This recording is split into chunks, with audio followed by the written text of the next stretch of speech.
الحمد للہ وحدہ والصلاة والسلام علی من لا نبی بعدہ فاعوذ باللہ من الشیطان الرجیم بسم اللہ الرحمن الرحیم۔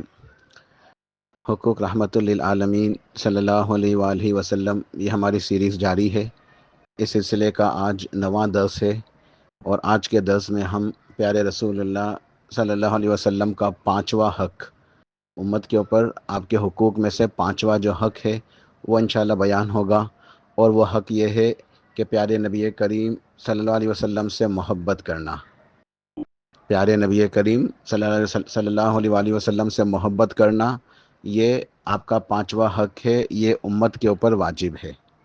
ہر مسلمان کے اوپر لازم ہے کہ اس کے دل کے اندر پیارے نبی کریم صلی اللہ علیہ وسلم کی محبت مخلوق میں ہر ایک چیز کی محبت سے، یعنی تمام مخلوقات کی محبت سے سب سے زیادہ ہو۔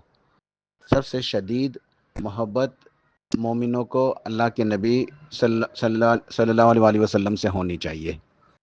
یہ آپ کا حق ہے، اور یہ ایمان کا لازمی تقاضا ہے۔ اس کے بغیر ایمان پورا نہیں ہوتا، اس کے بغیر کوئی شخص مسلمان نہیں ہو سکتا۔ یعنی جس شخص کے دل کے اندر آپ کی محبت نہیں ہے تو اس کا اسلام، اس کا ایمان، اس کی نیکی، اس کا تقوی مکمل نہیں ہے۔ اچھے طریقے سے مسلمان ہونے کے لیے، اچھے طریقے سے ایمان لانے کے لیے، نیکی و تقوی کو حاصل کرنے کے لیے ضروری ہے کہ مسلمان کے دل کے اندر اللہ تعالیٰ کی محبت ہو، اس کے رسول کریم صلی اللہ علیہ وسلم کی محبت ہو۔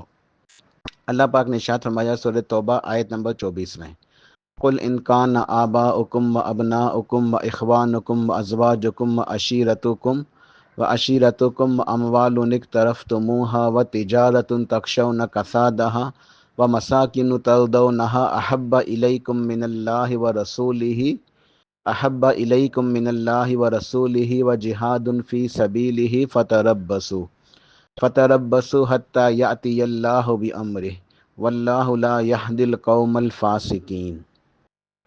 اے میرے حبیب صلی اللہ علیہ وسلم، آپ ارشاد فرما دیجئے کہ اگر تمہارے باپ، تمہارے بیٹے، تمہارے بھائی، تمہاری بیویاں، یعنی تمہارے سب خاندان والے، گھر والے، تمہارے کنبے، تمہارے گھر والے، اہل و عیال، اور تمہاری کمائی، تمہاری دنیا کی مال و دولت، تمہارے کمائے ہوئے مال، تمہاری تجارتیں جن کے بندہ ہونے کا کہ کہیں وہ گھاٹے کے اندر نہ چلے جائیں، تجارت میں نقصان نہ ہو جائے، تو تمہاری تجارتیں جس کے گھاٹے میں جانے کا تمہیں اندیشہ رہتا ہے، تم فکر مند رہتے ہو کہ کہیں تجارتوں میں تمہیں گھاٹا نہ ہو، کوئی نقصان نہ ہو، تم نقصان سے بچنا چاہتے ہو، اور تمہاری پسندیدہ رہائش گاہیں، تمہارے گھر بار، تمہارے گھر جو تم بڑی محنتوں سے بناتے ہو، گھروں کے اندر جو ہے تمہارا دل اٹکا ہوا ہوتا ہے، تو تمہاری رہائش گاہیں، تمہارے رہنے کی جگہیں، اگر یہ تمہاری زندگی، یعنی باپ، تمہارے بیٹے، بھائی، بیویاں، بچے، یعنی سب گھر والے، تمہارے مال و دولت، تمہاری تجارتیں، تمہاری رہائش گاہیں، تمہارے گھر بار، اگر یہ سب تمہیں اللہ تعالیٰ سے، اس کے رسول سے صلی اللہ علیہ وآلہ وسلم، اگر یہ تمہاری دنیا کی چیزیں تمہیں اللہ تعالیٰ اور اس کے رسول صلی اللہ علیہ وسلم سے اور اللہ کے راستے میں جہاد کرنے سے زیادہ عزیز ہیں، تو بس پھر اس بات کا انتظار کرو یہاں تک کہ اللہ تعالیٰ کا امر آ جائے، اللہ کا امر، اللہ کا حکم آ جائے، اور اللہ تعالیٰ فاسقوں کو، گنہگاروں کو ہدایت نہیں دیتا۔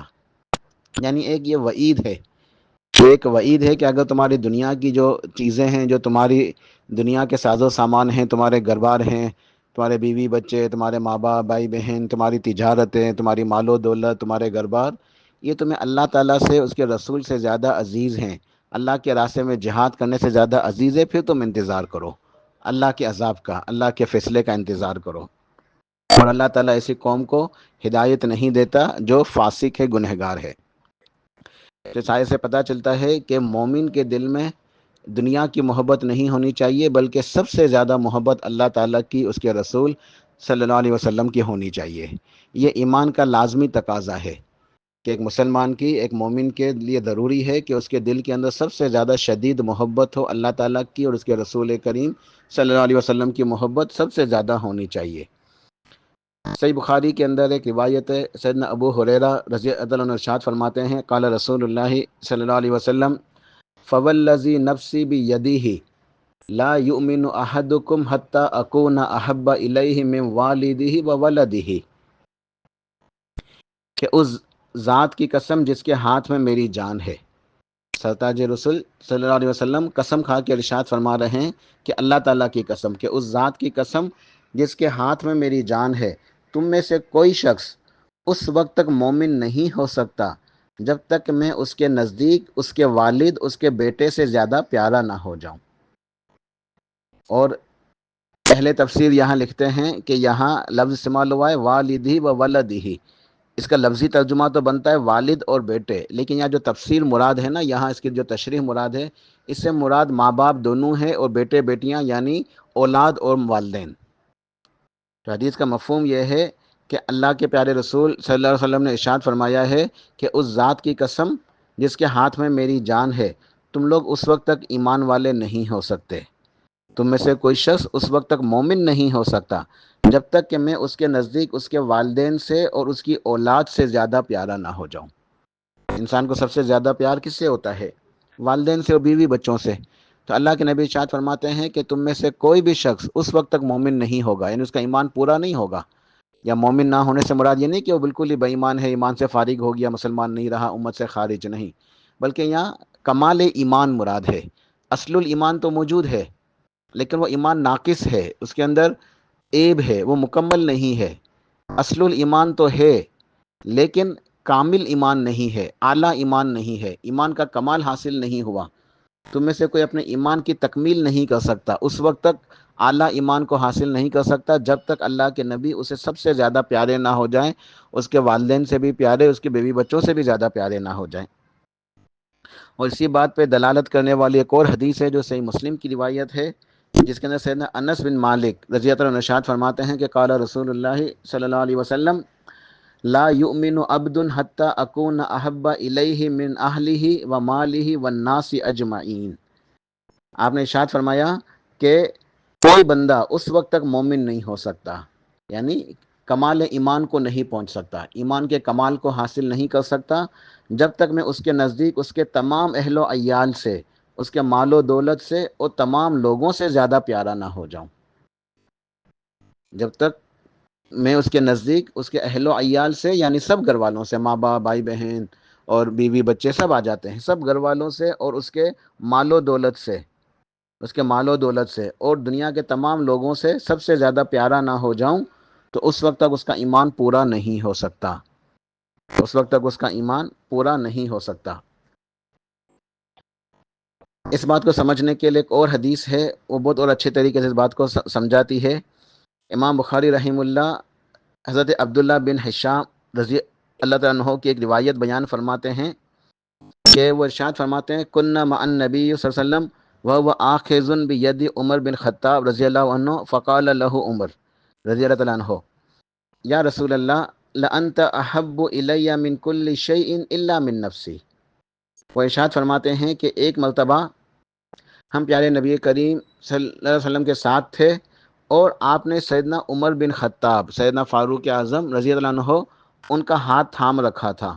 تو سیدنا عمر رضی اللہ عنہ نے ارشاد فرمایا کہ پیارے رسول اللہ صلی اللہ علیہ وسلم، یقیناً آپ مجھے میری جان کے سوا باقی ہر چیز سے سب سے زیادہ پیارے ہیں، آپ مجھے میری جان کے علاوہ باقی ہر چیز سے سب سے زیادہ پیارے ہیں۔ فقال النبی صلی اللہ علیہ وسلم لا لا والذی نفسی بیدہ حتی اکون احب الیک من نفسک۔ تو نبی علیہ السلام نے ان کی اصلاح فرمائی، آپ نے فرمایا نہیں اے عمر، اس ذات کی قسم جس کے ہاتھ میں میری جان ہے، یہاں تک کہ میں تجھے تمہاری جان سے بھی زیادہ محبوب نہ ہو جاؤں۔ کہ ایمان تو اس وقت مکمل ہوگا، ایمان کا اعلیٰ جو ایک کمال ہے، فضیلت، اس وقت حاصل ہوگی جب میں تمہیں تمہاری جان سے بھی زیادہ محبوب نہ ہو جاؤں۔ تو پھر سیدنا عمر فاروق نے ارشاد فرمایا فقال له عمر رضی اللہ عنہ فإنه الآن والله لأنت أحب إلي من نفسي۔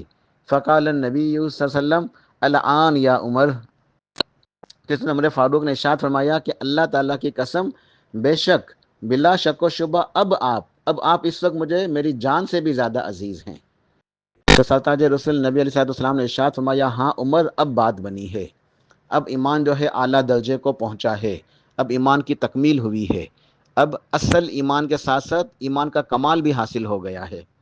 تو اس روایت میں ہم دیکھتے ہیں کہ سیدنا فاروق اعظم رضی اللہ عنہ کو جب اس بات کا علم ہوا کہ جب تک وہ نبی اکرم محمد الرسول اللہ صلی اللہ علیہ وسلم کو اپنی جان سے بھی زیادہ عزیز نہیں سمجھیں گے، اس وقت تک ایمان پورا نہیں ہوگا۔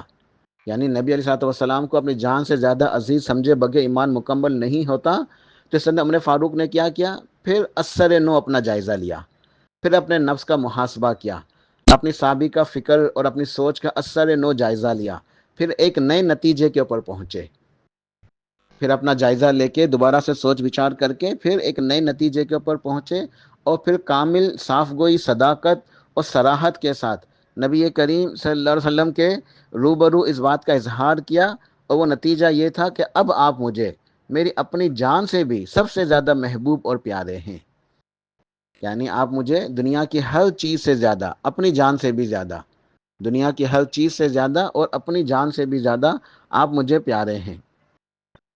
تو یہ جو تمام جو ہے نا وہ احادیث اور آیات، اور اس موضوع پہ اور بھی جو ہے نا وہ نصوص موجود ہے، قرآن پاک کی آیات اور احادیث اور بھی موجود ہیں۔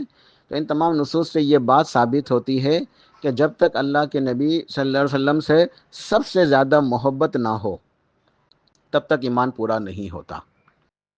تو ایمان کا یہ تقاضا ہے، ایمان کا یہ تقاضا ہماری سمجھ میں آیا کہ اللہ کے نبی صلی اللہ علیہ وسلم کی محبت سب سے زیادہ ہونی چاہیے۔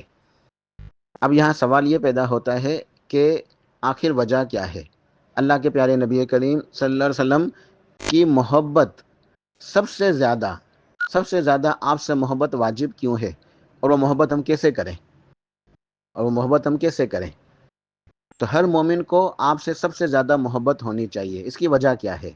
تو اس کی مرکزی وجہ یہی ہے کہ آپ علیہ الصلوۃ والسلام کی صلی اللہ علیہ وسلم آپ کی محبت آپ کی تعلیمات پر عمل کرنے پہ آمادہ اور مائل کرے گی۔ اس کی وجہ یہ ہے کہ جب آپ سے محبت ہوگی تو آپ کی تعلیمات کے اوپر عمل ہوگا، پھر آپ کی اتباع ہوگی۔ تو آپ صلی اللہ علیہ وسلم کی محبت آپ کی تعلیمات پہ عمل کرنے پہ آمادہ کرے گی، مائل کرے گی، مجبور کرے گی۔ یعنی آپ کی محبت آپ کی اطاعت کے ساتھ ہے، آپ کی محبت آپ کی اطاعت کے ساتھ ہے، کہ اللہ کے پیارے نبی علیہ الصلوۃ والسلام کی جو محبت ہے وہ آپ کی اطاعت کے ساتھ مشروط ہے۔ یعنی کہ جس بندہ مومن کے دل میں آپ سے محبت ہوگی نا، وہ آپ کی اتباع کرے گا۔ جس کے دل میں آپ سے محبت ہوگی، جو آپ سے پیار کرتا ہوگا، جس کو آپ عزیز ہوں گے، ٹھیک ہے، پھر وہ اتباع سنت کے راستے پہ چلے گا، پھر وہ آپ کی مکمل اطاعت کرے گا، آپ کی اتباع کرے گا، آپ کی پیاری و پاکیزہ تعلیمات کے مطابق عمل کرے گا، تو متبع سنت ہو جائے گا وہ۔ تو یہ مرکزی وجہ ہے۔ لیکن ساتھ ساتھ آپ کی ذات میں بھی ایسی خوبیاں اور صفات بدرجہ اتم موجود ہیں، ٹھیک ہے۔ یہ تو ایک مرکزی وجہ ہوگی نا، بنیادی وجہ، کہ آپ کی محبت کی وجہ سے آپ کی اطاعت کی جائے گی۔ لیکن ساتھ ساتھ یہ عمل بھی ہے کہ آپ کی ذات میں، آپ کی ذات مبارکہ میں ایسی خوبیاں، ایسی صفات، ایسے کمال موجود ہیں جو آپ سے سب سے زیادہ محبت کا فطری تقاضا کرتی ہیں۔ اس نقطے کو ذرا سمجھنے کی ضرورت ہے، یہ ایمان کے لیے نقطہ سمجھنا ضروری ہے کہ آپ صلی اللہ علیہ وسلم سے سب سے زیادہ محبت ہونی چاہیے، یہ واجب ہے۔ آپ علیہ الصلوۃ والسلام سے سب سے زیادہ محبت واجب ہے۔ وجہ کیوں؟ وجہ اس وجہ سے کہ جو بندہ آپ سے محبت کرے گا تو پھر وہ آپ کی اتباع کرے گا، آپ کی سنتوں کے مطابق زندگی گزارے گا، تو یہ وہ متبع سنت ہو جائے گا۔ یہ بنیادی اور مرکزی وجہ ہے۔ لیکن ساتھ ساتھ یہ وجہ بھی ہے کہ آپ کی ذات اقدس میں ایسی ایسی خوبیاں اور ایسی ایسی صفات اور فضائل اور کمال موجود ہیں، بدرجہ اتم موجود ہیں، جو آپ سے سب سے زیادہ محبت کا فطری تقاضا کرتی ہیں۔ یعنی یہ نیچرل عمل ہے، یہ قدرتی عمل ہے، یہ فطری عمل ہے۔ یہ آپ سے محبت کرنا یہ ایک فطری عمل ہے۔ کیوں؟ آپ کی ذات پاک کے اندر، آپ کی پیاری پیاری شخصیت کے اندر وہ تمام صفات موجود ہیں، آپ کے کردار کے اندر، آپ کی ذات کے اندر وہ تمام خوبیاں موجود ہیں، وہ تمام عظمتیں موجود ہیں، وہ تمام صفات موجود ہیں جس کی وجہ سے آپ سے محبت کی جائے، جس کی وجہ سے آپ سے محبت کی جائے۔ دیکھیں، دنیا میں لوگ کسی سے محبت کرتے ہیں نا، تو اس کی کچھ وجوہات ہوتی ہیں۔ یہ جو دنیا کی آپس کی محبتیں ہوتی ہیں، تو اس کے تین اسباب ہوتے ہیں۔ اس کے تین اسباب ہوتے ہیں، تین سبب سے دنیا میں لوگ کسی سے محبت کرتے ہیں۔ پہلا سبب یہ ہے محبوب کا احسان، محبوب کا احسان. اگر کوئی شخص کسی کے اوپر کوئی احسان والا معاملہ کرتا ہے، کسی کے کام آتا ہے، کسی کی پریشانی میں اس کی مدد کرتا ہے، اسے کوئی چیز سے دیتا، کوئی چیز دیتا ہے، کسی معاملے میں اس کی مدد کرتا ہے، اسے کچھ دیتا ہے، کسی بھی حوالے سے کسی بھی طرح کا کوئی بھی احسان کرتا ہے، تو وہ جو محسن ہوتا ہے نا، اس کے لیے دل میں محبت کا جذبہ ہو جاتا ہے کہ یہ میرا محسن ہے، میں اسے محبت کروں. تو محبوب کا جو احسان ہے اس وجہ سے اسے محبت کی جاتی ہے. دوسرا سبب یہ ہے کہ محبوب کا کردار یا کوئی فن یا ہنر یا مہارت یا کوئی ایسا فضل، اس کی شخصیت کے اندر کوئی ایسی بات ہو جس کی وجہ سے لوگ اسے محبت کریں. ٹھیک ہے، جیسے بعض لوگ جو اسپورٹس کے جو کھلاڑی ہوتے ہیں ان سے بڑی محبت کرتے ہیں. کوئی بہت ماہر کسی جو ہے نا وہ اسپورٹس کا کوئی جو ہے نا ماہر جو ہے نا کوئی اگر کوئی فٹ بال کا کوئی ماہر کھلاڑی ہے، وہ لوگ سب اسے جو ہے نا وہ مداح ہو جاتے ہیں، اس کے فین ہوتے ہیں کہ یہ سب اس سے محبت کرتے ہیں. کوئی کسی کرکٹر سے کرتا ہے، کوئی ہنر رکھتا ہے، کوئی فن رکھتا ہے دنیاوی حساب سے. تو کسی کے پاس کوئی ہنر ہے، کوئی فن ہے یا کوئی مہارت ہے، یا کسی کا کوئی کردار ایسا ہے، کسی کے کردار کی وجہ سے، کردار کی اچھائی کی وجہ سے اس سے محبت کی جاتی ہے. تو یہ دوسرا سبب ہے محبت کرنے کا کہ محبوب کا کردار یا کوئی فن یا ہنر یا مہارت یا کوئی ایسا فضل جو اسے دوسروں سے ممتاز کرے، جس کی وجہ سے اس سے محبت کرنے پہ انسان مجبور ہو جائے. یہ دوسرا سبب ہے. اور تیسرا سبب ہے محبوب کا حسن و جمال. محبوب کا حسن و جمال. کسی کا محبوب اتنا خوبصورت ہو، اتنا حسین و جمیل ہو، تو وہ اسے محبت کے اوپر مجبور ہو جاتا ہے. تو یہ تین وجوہات ہیں جو دنیا کے اندر لوگ آپس میں ایک دوسرے سے محبت کرتے ہیں. اور یہ بات بھی ذہن نشین رہے، یہ قابل توجہ بات ہے یہ، کہ یہ جو دنیا کی محبتیں ہوتی ہیں نا، اس میں کوئی ایک بات موجود ہوتی ہے. کبھی کوئی شخص کسی سے محبت کرتا ہے تو صرف اس وجہ سے کہ وہ جسے میں محبت کرتا ہوں وہ میرا محسن ہے، اس نے میرے پر کوئی احسان کیا ہے. حالانکہ اس کا کردار چاہے کیسا ہی بد کردار ہو، چاہے کیسا ہی وہ بدصورت ہو، لیکن اس کے احسان کی وجہ سے میں اسے محبت کرتا ہوں، یہ ایک وجہ ہوتی ہے. یا کوئی کسی کا کردار سے متاثر ہوتا ہے، یا کسی کو کوئی ہنر آتا ہے، کسی فن میں مہارت ہوتی ہے، کوئی اس کے بعد کوئی ایسی چیز ہوتی ہے، کوئی فضل، کوئی ایسی چیز جو اسے دوسروں سے ممتاز کرتی ہے، تو اس وجہ سے لوگ اس سے جو ہے نا اس کے گرویدہ ہو جاتے ہیں. تو فلاں کرکٹر، فلاں کھلاڑی، فلاں اداکار، فلاں اداکارہ ہیں، جو دنیا کی جو محبتیں ہوتی ہیں میں ان کی بات کر رہا ہوں. تو بہرحال اب وہ چاہے ان کا کردار کیسا ہی کیوں نہ ہو، لیکن وہ کوئی بس ایک چیز ان کے اندر ایسی چیز ہوتی ہے جس کی وجہ سے وہ اس سے جو ہے نا محبت کرتے ہیں. چاہے ان سے کبھی ملاقات بھی نہ ہوئی ہو. جب ملاقاتیں نہیں تو احسان کیا کریں گے. اب لوگ جو یہ کرکٹروں سے محبت کرتے ہیں، کھلاڑیوں سے کرتے ہیں، یا جو فلموں ڈراموں میں اداکار وغیرہ جو ہوتے ہیں ان سے کرتے ہیں، تو وہ ان کا کوئی احسان تو نہیں ہوتا ہے، لیکن وہ ایک کریز ہے ان کے لیے، ایک پاگل پن ہے کہ وہ ان سے محبت کرتے ہیں بس. یا کوئی جو آپس میں جو ہے نا وہ محبتیں ہوتی ہیں، پیار محبت، ٹھیک ہے، تو وہ حسن و جمال کی وجہ سے ہوتی ہیں. تو اب کسی کو کسی کا حسن بھاگ گیا، اب چاہے اس کا کردار کیسا ہی کیوں نہ ہو، بس اس کا چہرہ اچھا لگ گیا، لوگ اس کے دیوانے ہو جاتے ہیں، اور چاہے اس نے کوئی احسان نہ بھی کیا ہو. جو میں نقطہ سمجھانا چاہ رہا ہوں اس کو سمجھنے کی ذرا کوشش کریں کہ جو دنیا کی محبتیں ہیں وہ تین سبب سے ہیں نا، تین وجوہات ہیں. تو یہ تینوں سبب ایک ساتھ کسی کے اندر موجود نہیں ہوتے، کوئی ایک بات ہوتی ہے بس. یا تو احسان ہوتا ہے، یا کسی کا کردار یا فن، ہنر، مہارت وغیرہ، یا پھر وہ اس کا حسن و جمال، کہ خوبصورت ہوتا ہے تو لوگ اس کی خوبصورتی سے محبت کرتے ہیں بس. تو کسی ایک وجہ سے محبت کی جاتی ہے. اور بھی یعنی کہ وجوہات ہوں گی جس کی وجہ سے میں نے صرف تین بیان کی ہیں جو میرے ذہن میں آئیں، لیکن اور بھی ہو سکتا ہے کہ وجوہات ہوں. اب یہ نقطہ سمجھیں، پہلے اس نقطے کو سمجھے کہ دنیا کے اندر میں نے تین وجوہات تو بیان کی کہ کیوں کوئی کسی سے محبت کرے. کسی ایک وجہ سے، جو تین تو میں نے بیان کی، اور بھی کچھ ہو سکتی ہیں، لیکن جتنی بھی وجوہات ہو سکتی ہیں، جو تین میں نے بیان کی ہیں وہ اس کے ساتھ، یا جو میں بیان نہیں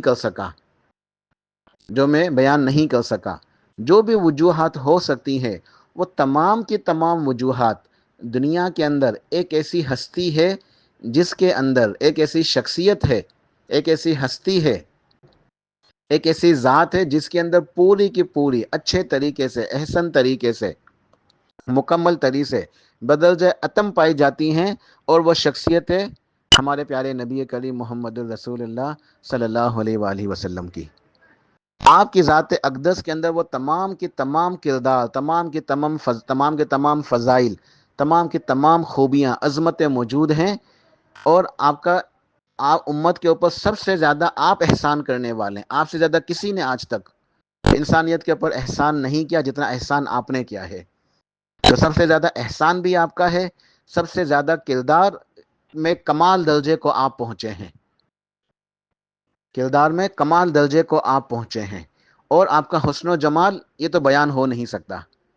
ٹھیک ہے، دنیا میں آپ سب سے زیادہ حسین ہیں، سب سے زیادہ با کمال، سب سے زیادہ فضیلت والے، سب سے زیادہ حسین و جمیل، سب سے زیادہ احسان کرنے والے. شیخ سعدی کی مجھے کچھ اشعار یاد آ گئے. بلغ العلا بکمالہ کشف الدجا بجمالہ حسنت جمیع خصالہ صلوا علیہ وآلہ. بہت ہی پیاری جو ہے نا انہوں نے اشعار کہیں صلی اللہ علیہ وسلم کہ آپ تو بلغ العلا بکمالہ، اپنے کمال کے سب سے اونچے مرتبے پہ، سب سے ہائیسٹ لیول پہ چلے گئے. بلغ العلا، سب سے اونچے درجے پہ آپ گئے اپنے کمال پہ. بلغ العلا بکمالہ کشف الدجا بجمالہ، آپ کے حسن و جمال سے یہ پوری کائنات گویا روشن ہے. حسنت جمیع خصالہ، آپ کے جتنے بھی خصال ہیں، جتنی بھی آپ کی عادات ہیں، جتنے آپ کے اخلاق ہیں، جتنے آپ کے کردار کے اندر جتنے بھی پہلو ہو سکتے ہیں، سب سے حسونت، سب سے حسین، سب سے بہترین اخلاق، سب سے بہترین آپ کے خلق. صلو علیہ وآلہ صلی اللہ علیہ وآلہ وسلم. تو یہ تمام کی تمام باتیں آپ کی شخصیت کے اندر موجود ہیں. یہ وجہ ہے کہ اللہ تعالیٰ نے اس بات کو ضروری کرا دیا ہے ایمان کے لیے کہ امتی کے دل میں سب سے زیادہ آپ کی محبت ہونی چاہیے. امتی کے دل میں سب سے زیادہ آپ کی محبت ہونی چاہیے. اور امام نووی رحمہ اللہ نے جو صحیح مسلم کی شرح لکھی ہے اس میں بہت خوبصورت کلام کیا ہے. تو ان کے میں الفاظ کا ترجمہ پڑھتا ہوں انشاءاللہ. بہت بہترین انہوں نے کلام کیا ہے اس موضوع کے اوپر. امام نووی رحمہ اللہ بہت بڑے عالم ہیں، بہت بڑے محدث ہیں. وہ فرماتے ہیں، یہ ان کا کلام میں بیان کر رہا ہوں، ٹھیک ہے، ذرا سنیں. امام نووی فرماتے ہیں، کبھی کسی سے محبت اس لذت کی بنا پر ہوتی ہے جسے انسان کسی کی صورت یا آواز یا کھانے وغیرہ میں محسوس کرتا ہے. کہ کبھی کسی سے محبت اس لذت کی بنا پر ہوتی ہے کہ جسے انسان کسی کی صورت یا آواز یا کھانے وغیرہ میں محسوس کرتا ہے. یعنی کوئی صورت اتنی خوبصورت ہوتی ہے، یا کوئی کسی کی آواز اتنی اچھی ہوتی ہے، یا کسی کے کھانے اتنے اچھے ہوتے ہیں، تو انسان کو ایک لذت محسوس ہوتی ہے، لوگ اسے محبت کرتے ہیں. ٹھیک ہے، آگے شیخ لکھتے ہیں امام نووی رحمہ اللہ کہ کبھی ان اندرونی خوبیوں کے بنا پر ہوتی ہے جسے انسان اپنے شعور کے ذریعے بزرگوں، اہل علم یا ہر قسم کے اہل فضل لوگوں میں محسوس کرتا ہے. کہ کبھی ان اندرونی خوبیوں کی بنا پہ انسان کو محبت ہوتی ہے کسی سے جسے انسان اپنے شعور کے ذریعے پہچانتا ہے، جیسے بزرگوں، اہل علم یا ہر قسم کے اہل فضل لوگوں میں وہ محسوس کرتا ہے. آگے وہ لکھتے ہیں کہ وہ کبھی محبت اپنے اوپر کیے گئے احسان یا اپنی مشکلات کا ازالہ کیے جانے کی بنا پر ہوتی ہے. اور کبھی محبت اپنے اوپر کیے گئے احسان یا اپنی مشکلات کا ازالہ کیے جانے کی بنا پر ہوتی ہے. اور یہ تمام کی تمام اسباب، اور یہ تمام کے تمام اسباب جناب نبی مکرم و محترم صلی اللہ علیہ وآلہ وسلم کی ذات اقدس میں موجود ہیں. کیونکہ آپ صلی اللہ علیہ وسلم بے یک وقت ہر قسم کے ظاہری اور باطنی حسن و جمال، فضل و کمال اور ہر قسم کے فضائل و کردار سے متصف ہیں. نیز آپ صلی اللہ علیہ وسلم نے صراط مستقیم اور دائمی نعمتوں کی طرف تمام مسلمانوں کی رہنمائی کر کے اور جہنم سے انہیں دور کر کے احسان عظیم فرمایا ہے. ان کا کلام مکمل ہوا. بہت خوبصورت کلام کیا ہے. آخری جملوں کو میں دوبارہ سے پڑھتا ہوں، ذرا دھیان سے سنیں. امام نووی فرماتے ہیں کہ اور یہ تمام کے تمام اسباب نبی اکرم صلی اللہ علیہ وسلم کی ذات اقدس میں موجود ہیں، کیونکہ آپ صلی اللہ علیہ وسلم بے یک وقت ہر قسم کے ظاہری و باطنی حسن و جمال، فضل و کمال اور ہر قسم کے فضائل و کردار سے متصف ہیں.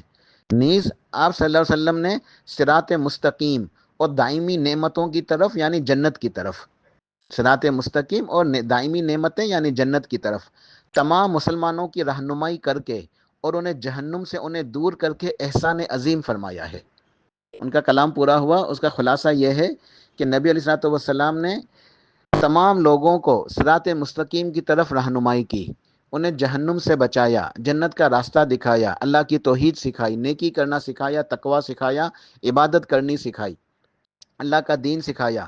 اس کے لیے آپ نے قربانیاں دی، اس کے لیے آپ نے ایثار کیا، اس کے لیے آپ نے پریشانیاں جی لیں، مصیبتیں جی لیں، آپ کو جو ہے نا وہ تکلیفیں پہنچائی گئیں، آپ نے صبر سے کام لیا، اس کے لیے آپ کو طرح طرح سے ستایا گیا۔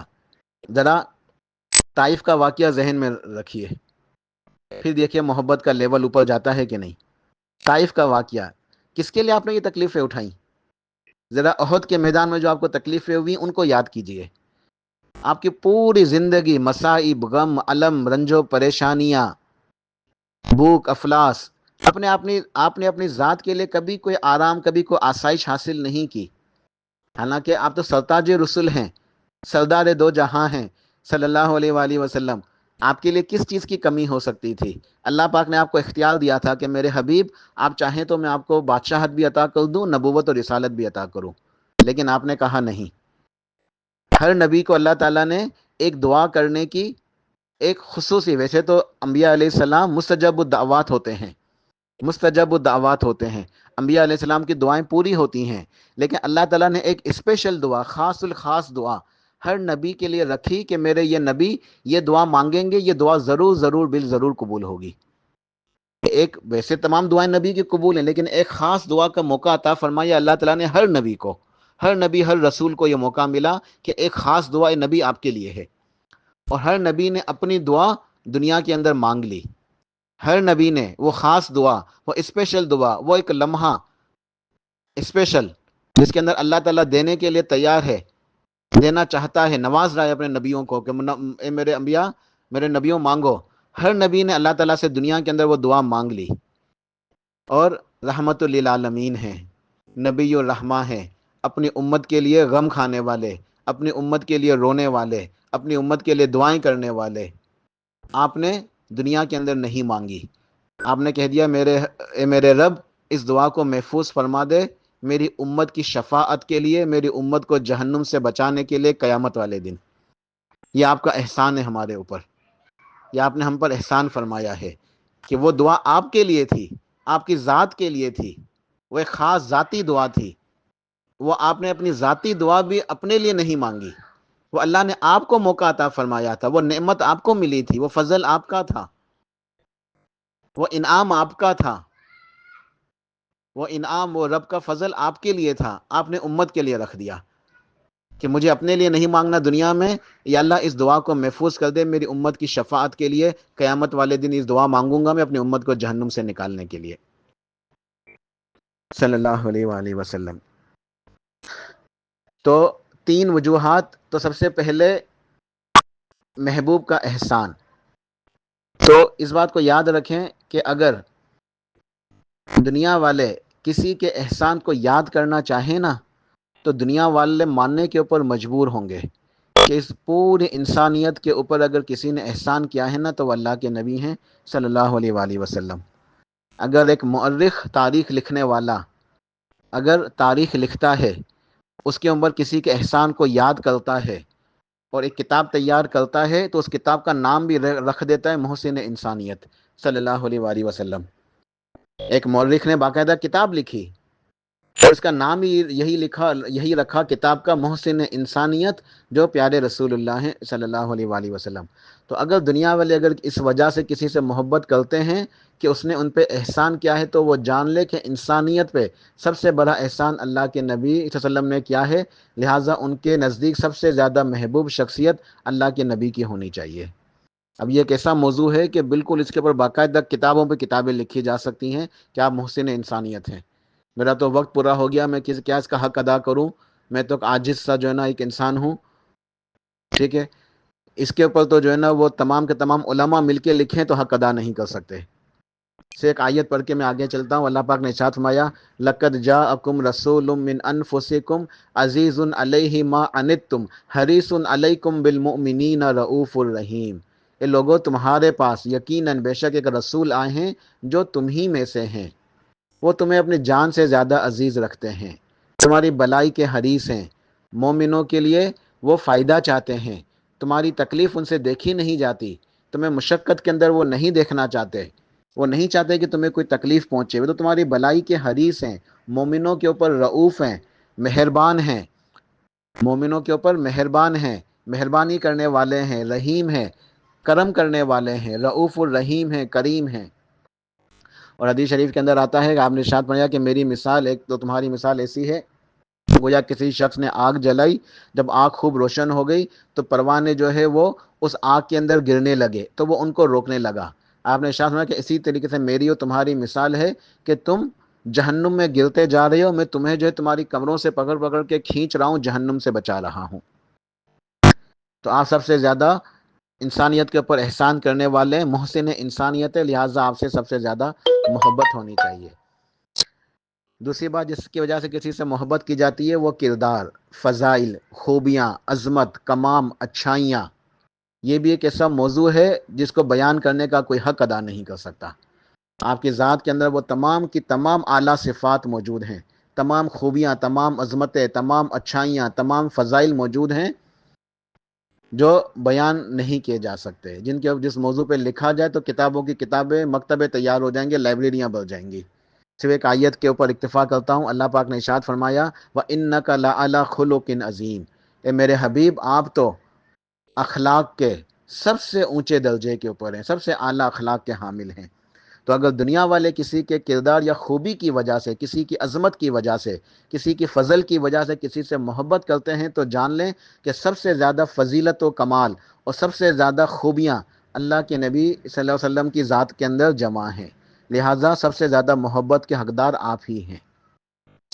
آخری بات کہ حسن و جمال، کہ آپ دنیا میں سب سے زیادہ حسین ہیں، سب سے زیادہ حسین، احسن، صرف حسین نہیں احسن ہیں۔ احسن ہوتا نا کہ اعلیٰ ڈگری، سپرلیٹو ڈگری، سب سے زیادہ۔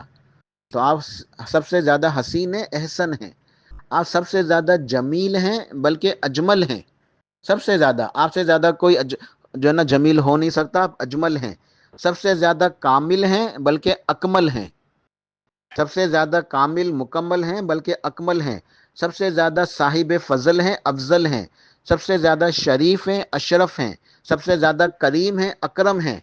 خوبصورتی میں، وجاہت میں، حسن و جمال میں آپ سے بڑھ کے کوئی نہیں ہے، آپ سب سے زیادہ پیارے ہیں، تو سب سے زیادہ محبت بھی آپ ہی سے ہونی چاہیے، سب سے زیادہ محبت بھی آپ ہی سے ہونی چاہیے۔ سوال کا دوسرا حصہ یہ تھا کہ اب آپ سے سب سے زیادہ محبت ہونی چاہیے تو محبت کیسے کریں؟ سوال کا پہلا حصہ یہ تھا نا کہ اللہ تعالیٰ نے ایمان کے لیے سب سے زیادہ آپ کی محبت کو جو ایک معیار مقرر کیا ہے، اس کی وجہ کیا ہے، یہ بات واجب کیوں ہے کہ مومن کے دل میں سب سے زیادہ آپ سے محبت ہونی چاہیے۔ یہ سوال کا ایک حصہ تھا جو بیان ہوا، اور دوسرا یہ تب آپ سے محبت کیسے کی جائے، آپ سے محبت کس طرح کریں؟ تو اس کا جواب یہ ہے اختصار کے ساتھ، کیونکہ یہ بھی ایک ایسا موضوع ہے جو بہت طویل ہے، اور ہمارے جو پورے حقوق کی جو سیریز چل رہی ہے یہ سمجھ لیں اسی سوال کا جواب ہے کہ ہمارے مکمل جو 10 پورے ہوں گے انشاءاللہ اللہ پاک کی توفیق سے، تو یہ پورے کے پورے دروس یا ہماری پوری سیریز اسی سوال کا جواب ہے، سمجھیں۔ تو خلاصہ یہ ہے کہ آپ سے محبت کیسے کریں؟ آپ کی اتباع کر کے، آپ کی اطاعت کر کے، مکمل فرما برداری کر کے، آپ کے احکامات کے آگے گردن جھکا کے، سر جھکا کے، آپ کی تعلیمات کے مطابق زندگی گزار کے، آپ کے اسوہ حسنہ کو اختیار کر کے، اور آپ کے حقوق ادا کر کے، آپ کے حقوق ادا کر کے، حقوق رحمت للعالمین صلی اللہ علیہ وسلم جو ہیں ان کی ادائیگی کر کے ہم آپ سے محبت کر سکتے ہیں، آپ کی اتباع کر کے ہم آپ سے محبت کر سکتے ہیں، اپنی زندگی آپ کی تعلیمات کے مطابق گزار کے ہم آپ سے محبت کر سکتے ہیں۔ یہی آپ کی محبت کا جو ہے نا وہ حق ادا ہو سکتا ہے کہ ہم آپ کی مکمل اتباع کریں، اور آپ سے آپ کی جو ہے نا سچی اتباع کریں، اور آپ کی سنتوں کو اختیار کریں۔ اللہ پاک نے ارشاد فرمایا قل ان کنتم تحبون اللہ فاتبعونی فاتبعونی یحببکم اللہ ویغفر لکم ذنوبکم واللہ غفور الرحیم۔ سورہ آل عمران آیت نمبر 31۔ اے میرے حبیب صلی اللہ علیہ وسلم آپ ارشاد فرما دیجئے، اے لوگو اگر تم اللہ سے محبت کرنا چاہتے ہو نا تو پس میرے حبیب کی اتباع کرو، میری اتباع کرو۔ آپ کہہ دیجئے کہ پھر میری اتباع کرو، یعنی اللہ کے نبی کی، اللہ کے حبیب کی صلی اللہ علیہ وسلم اتباع کریں، تو یہ کیا ہوگا؟ یحببکم اللہ، اللہ تم سے محبت کرے گا۔ اگر تم میرے حبیب کی اتباع کرو گے تو اللہ نے فرمایا کہ میں تم سے محبت کروں گا، یحببکم اللہ ویغفر لکم ذنوبکم، اور تمہارے گناہوں کو بھی معاف کر دوں گا۔ اللہ کے نبی کی اتباع کرنے سے اللہ کی محبت حاصل ہوگی، اللہ کی رحمت حاصل ہوگی، اور گناہوں کی مغفرت حاصل ہوگی۔ واللہ غفور الرحیم، اور اللہ بہت زیادہ معاف کرنے والا اور بہت زیادہ رحم فرمانے والا ہے۔ تو یہ تو ایک ایسا موضوع ہے آپ سے محبت کرنا جس کا ادا ہو نہیں سکتا، لیکن وقت پورا ہو گیا ہے، تو انشاءاللہ اس کو اسی پہ اکتفا کر کے میں مکمل کرتا ہوں۔ باقی ایک بات رہ گئی ہے، بلکہ سمجھیں کہ دو باتیں رہ گئی ہیں، اور وہ دو باتیں کیا ہیں؟ پہلی بات یہ کہ آپ سے محبت کرنی چاہیے یا عشق کرنا چاہیے، حب النبی یا عشق رسول، یہ دونوں میں سے صحیح چیز بہتر کیا ہے، حب النبی یا عشق رسول؟ اس کی تھوڑی وضاحت ہونی چاہیے، ٹھیک ہے؟ اور دوسری بات کہ حب النبی کے تقاضے کیا ہیں، حب النبی، اللہ کے نبی صلی اللہ علیہ وسلم، محبت کے تقاضے کیا ہیں؟ تو انشاءاللہ ہمارا اللہ پاک کی توفیق سے جو اگلا درس ہوگا، درس نمبر 10واں درس، اس کے اندر اسی بات کو دو سوالوں کو بیان ہوگا انشاءاللہ، کہ عشق رسول یا حب النبی، دونوں میں سے صحیح کیا ہے، اور حب النبی کے تقاضے کیا ہیں، یہ انشاءاللہ اگلے درس میں بیان ہوں گے۔ اللہ پاک توفیق عطا فرمائے۔ سبحان ربک رب العزت عما یصفون وسلام علی المرسلین والحمد للہ رب العالمین۔